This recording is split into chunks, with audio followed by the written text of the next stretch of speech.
नमस्कार दोस्तों, आपका अपने चैनल मनोज गुप्ता एकेडमी में आपका स्वागत है। दोस्तों, आज हम कक्षा 7वीं के सामान्य विज्ञान में पाठ 5 अन्न पदार्थ सुरक्षा इस पाठ का स्वाध्याय अर्थात प्रश्नोत्तर करने वाले हैं।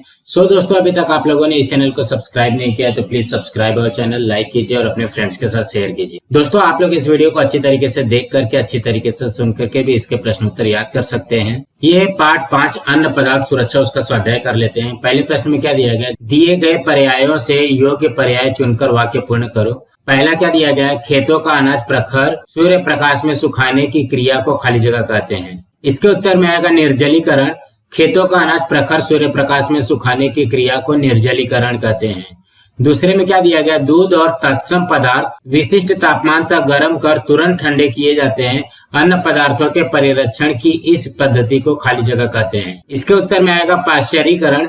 दूध और तत्सम पदार्थ विशिष्ट तापमान तक गर्म कर तुरंत ठंडे किए जाते हैं। अन्य पदार्थों के परिरक्षण की इस पद्धति को पाश्चरीकरण कहते हैं। तीसरे में क्या दिया गया है, नमक खाली जगह परिरक्षक है। इसके उत्तर में आएगा प्राकृतिक। नमक प्राकृतिक परिरक्षक है। और चौथे में दिया गया सिरका या विनेगर खाली जगह परिरक्षक है। इसके उत्तर में आएगा रासायनिक। सिरका या विनेगर रासायनिक परिरक्षक है। अब हम अगला प्रश्न करते हैं। दूसरे प्रश्न में क्या दिया गया, निम्नलिखित प्रश्नों के उत्तर अपने शब्दों में लिखो। उसमें से पहला है, दूध का पाश्चरीकरण कैसे किया जाता है। इसके उत्तर में आएगा, दूध का पाश्चरीकरण करने के लिए सर्वप्रथम इसे लगभग 80 अंश सेल्सियस तापमान तक 15 मिनट गर्म करते हैं। बाद में इसे शीघ्रता से ठंडा करते हैं। ऐसा करने से इसके सूक्ष्म जीवों का विनाश हो जाता है और दूध अधिक समय तक के लिए उपयोगी बन जाता है। अब अगला करते हैं। दूसरे प्रश्न में क्या दिया गया, अपमिश्रण किए हुए अन्न पदार्थ क्यों नहीं खाने चाहिए। इसके उत्तर में आएगा, अपमिश्रण युक्त खाद्यों में ऐसे पदार्थों की मिलावट की जाती है जो स्वास्थ्य के लिए अति खतरनाक होते हैं। विभिन्न प्रकार के अपमिश्रों का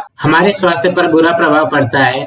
इन्हें खाने पर बीमारियां अथवा विष बाधा भी हो सकती है। दीर्घ काल तक ऐसे खाद्यों का उपयोग करने पर हमारे शरीर के आंतरिक तथा बाहरी अवयवों की क्रियाओं पर बुरा प्रभाव पड़ता है और इनसे कैंसर जैसे घातक रोग भी होने की संभावना बढ़ जाती है। अब अगला करते हैं। तीसरे प्रश्न में क्या दिया गया, घर में अन्न सुरक्षित रखने के लिए तुम्हारे माता पिता कौन सी सावधानी बरतते हैं। इसके उत्तर में आएगा, आमतौर पर अन्न सुरक्षित और स्वच्छ रखने के लिए हमारे माता पिता द्वारा किए गए कुछ उपाय इस प्रकार हैं। पहला, भोजन को खराब होने से बचाने के लिए प्रशीतक या फ्रिज का उपयोग करते हैं। दूसरा, फ्रिज में रखे भोजन को अच्छी तरह से पिघलाकर उपभोग के लिए पकाया जाता है। तीसरा, बाजार से लाए जाने के बाद सभी सब्जियों, फलों और मांस को धोते हैं।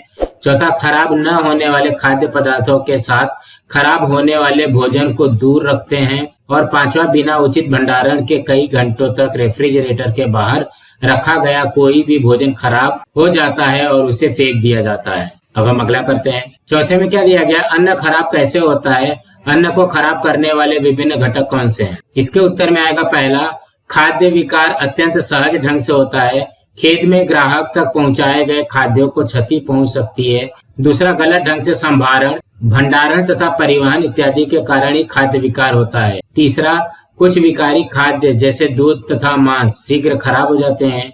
चौथा, रासायनिक अभिक्रिया होने और धातुओं के संपर्क से भी खाद्य विकार उत्पन्न होता है। और पांचवा है, हवा, पानी तथा जमीन या मिट्टी में उपस्थित सूक्ष्म जीव भी खाद्य विकारी होते हैं। अब अगला करते हैं। पांचवें प्रश्न में क्या दिया गया, अन्न संरक्षण की कौन सी पद्धतियों का उपयोग तुम करोगे।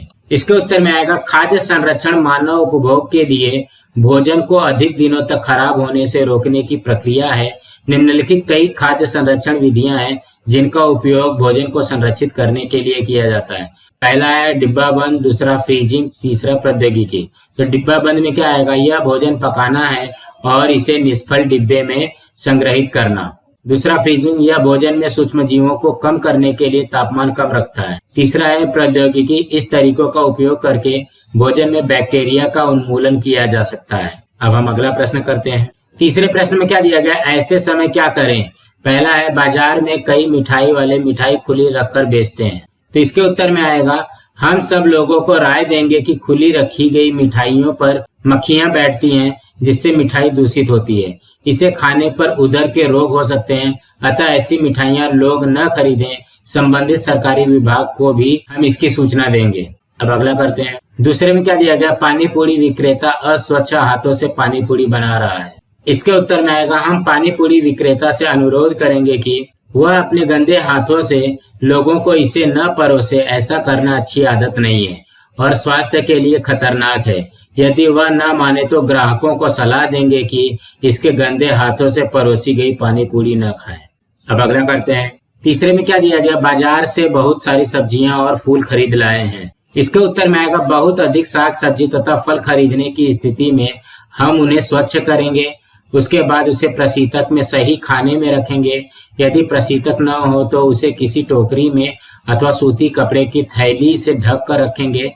कुछ साग सब्जी तथा फल पड़ोसी को भी दे देंगे। अब हम अगला करते हैं। चौथे में क्या दिया गया, चूहा, तिलचट्टा, छिपकली से अन्न सुरक्षा करनी है। इसके उत्तर में आएगा हम खाद्यों को उस स्थान पर रखेंगे जहां ये तीनों प्राणी न पहुंच सके। जहां तक संभव हो हम खाद्यों को अच्छी तरह ढक कर रखेंगे, संभव हो तो इन्हें प्रशीतक में रखेंगे। अब अगला प्रश्न करते हैं। चौथे प्रश्न में क्या दिया गया है, हम में असंगत कौन है, पहचानो। उसमें से पहला है नमक, सिरका या विनेगर, नींबू का सत्व, साइट्रिक अम्ल, सोडियम बेंजोएट। इसमें असंगत कौन है, नमक। दूसरे में क्या दिया गया, लाख की दाल, ईंट का बुरादा, मेटानिल एलो, हल्दी पाउडर। इसके उत्तर में आएगा हल्दी पाउडर। तीसरे में क्या दिया गया है, केला, सेब, अमरूद और बादाम। इसके उत्तर में आएगा बादाम। चौथे में क्या दिया गया, भंडारण, हिमीकरण, निथारना, सुखाना। इसमें असंगत क्या आएगा, भंडारण। अब हम अगला प्रश्न करते हैं।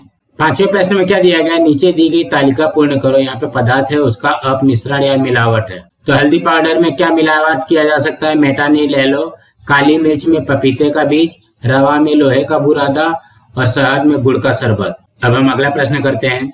छठवें प्रश्न में क्या दिया गया, ऐसा क्यों हुआ, इसका कारण लिखकर उपाय बताओ। पहला क्या दिया गया, अन्न का गुणात्मक अपव्यय हो रहा है। इसके उत्तर में आएगा खाद्य के गुणधर्म अथवा उसकी गुणवत्ता में कमी आने का अर्थ है खाद्य का गुणात्मक विनाश। इसके लिए कुछ कारण है। पहला, खाद्य सुरक्षा की गलत विधि द्वारा उसका संरक्षण करना। दूसरा, आवश्यक मात्रा से अधिक मात्रा में परिरक्षकों का उपयोग करना। तीसरा, खाद्यों को आवश्यकता से अधिक समय तक पकाना। सब्जियों को पहले काटना और बाद में धोना। चौथा, खाद्य तैयार होने के बाद ग्राहक तक पहुंचने के समय का सही अनुमान न कर पाना।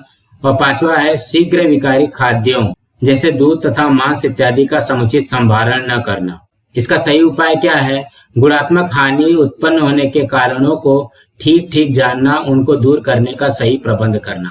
अब हम अगला करते हैं। दूसरे में क्या दिया गया, पकाए हुए चावल कच्चे रह गए से लग रहे हैं। इसके उत्तर में आएगा यदि चावल पकाते समय पर्याप्त पानी का उपयोग न किया जाए तो वे कच्चे रह जाते हैं। इसका उपाय क्या है, ऐसे चावल को फिर से भापना चाहिए और खाना चाहिए, फेंकना नहीं चाहिए। अब हम अगला करते हैं। तीसरे में क्या दिया गया, बाजार से लाए गेहूं थोड़े नम हैं। इसके उत्तर में आएगा बाजार से लाया गया गेहूं यदि शुष्क स्थान पर न रखें तो वह गीला या नम हो जाता है। बरसात के मौसम में तो प्रायः ऐसा होता रहता है। संभव है कि बाजार से खरीदते समय ही उसमें गीलापन हो। इसका उपाय है इस गेहूं को प्रखर धूप में रखकर सुखाएं। इसी प्रकार 3-4 दिन सुखाकर गेहूं को किसी वायुरोधी डिब्बे में बंद करके रख दें। अब अगला करते हैं। चौथे में क्या दिया गया, दही का स्वाद खट्टा या कड़वा लग रहा है। इसके उत्तर में आएगा दही जमाते समय उपयोग में लाया गया जामन यदि खराब हो चुका हो तो तैयार होने वाला दही भी खट्टा या कड़वा लगता है। कभी कभी अधिक दिनों तक रखने पर भी दही खराब हो जाता है। यदि दही उपयुक्त तापमान पर न रखा जाए तो भी यह खराब हो जाता है। इसका उपाय क्या है, कड़वा दही तो फेंक देना चाहिए। खट्टे दही से छाछ या लस्सी बनानी चाहिए, चाहे तो इससे कढ़ी भी बना सकते हैं। अब हम अगला करते हैं। पांचवे में क्या दिया गया, काफी देर पहले काट कर रखे गए फल काले पड़ गए हैं। इसके उत्तर में आएगा काटे गए फलों के आंतरिक भाग हवा के सीधे संपर्क में होते हैं, उनमें रासायनिक परिवर्तन होने लगते हैं, इसलिए ऐसे फल काले पड़ जाते हैं। इसका उपाय क्या है, काटने के तुरंत बाद ऐसे फलों को किसी बर्तन या डिब्बे में रखकर ढक्कन लगा देना चाहिए।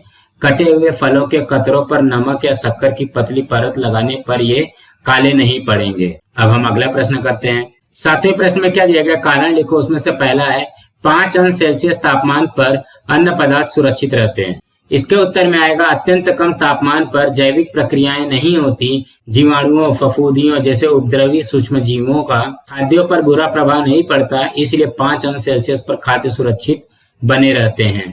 अब हम अगला करते हैं। दूसरे में क्या दिया गया है, आजकल बड़े समारोहों में बुफे पद्धति का उपयोग किया जाता है। इसके उत्तर में आएगा बुफे प्रणाली में हम जितना खा सकते हैं उतनी ही मात्रा में भोजन अपनी थाली प्लेट में लेते हैं। इससे भोजन का व्यर्थ में अपव्यय नहीं होता, इसलिए वर्तमान समय में बड़े समारोहों में बुफे प्रणाली अपनाई जाती है। दोस्तों, आज हमारा यहाँ पे पार्ट 5 का स्वाध्याय कंप्लीट हुआ। दोस्तों, आप लोगों को ये वीडियो कैसा लगा आप लोग कमेंट बॉक्स में जरूर लिख करके बताइए। इस वीडियो को ज्यादा से ज्यादा लाइक कीजिए, अपने फ्रेंड्स के साथ शेयर कीजिए ताकि उनको भी प्रश्न उत्तर मिल सके, और इस चैनल को सब्सक्राइब कीजिए। नमस्कार दोस्तों।